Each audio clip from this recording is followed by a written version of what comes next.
Hey guys, and welcome to this video. Today I want to find the value of this expression. We have 3 divided by 3 divided by 3 divided by 3.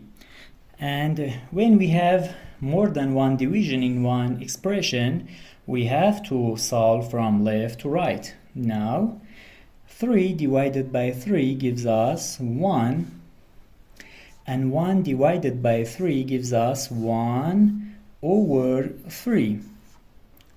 Divided by 3. According to the KCF,